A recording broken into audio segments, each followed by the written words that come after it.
تختی نمبر 21 حروف مقطعات.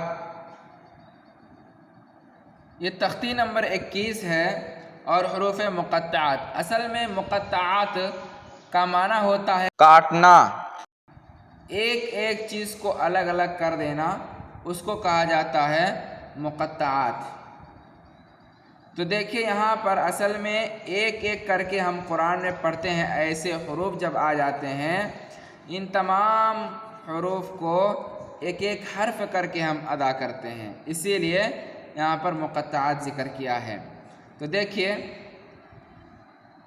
الف لام میم، اس طرح ہم پڑھتے ہیں اور اسی طرح پڑھنا بھی ہے آپ کو.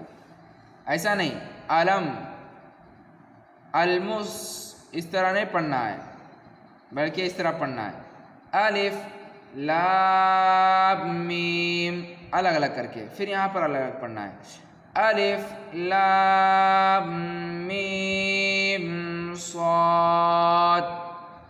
پھر دیکھیے الف لام را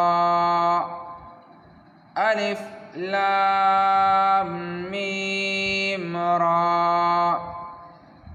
کاف ہا یا عین صاد. تو الگ الگ پڑھنا ہے، خواہ وہ زیادہ ہو چاہے کم ہو. قرآن میں یہ سب الفاظ استعمال کیا گیا ہے اور ہمیں اس کو الگ الگ پڑھنا ہے. طٰ طا سین میم طا سین یاسین صاد حامیم حامیم عین سین قاف قاف نون. تو یہ بھی تختی نمبر 21 مکمل ہو گیا. تو ویورس آپ ہمارے چینل میں نئے ہیں تو ہمارے چینل کو سبسکرائب کیجئے، ویڈیو کو لائک کیجئے اور اپنے دوستوں اور رشتہ داروں تک ہمارے ویڈیو کو میسج کیجئے، شاید کہ آپ کو اسی وجہ سے صدقہ جاریہ ثواب مل جائے. السلام علیکم ورحمۃ اللہ. ملتے ہیں اگلی ویڈیو میں.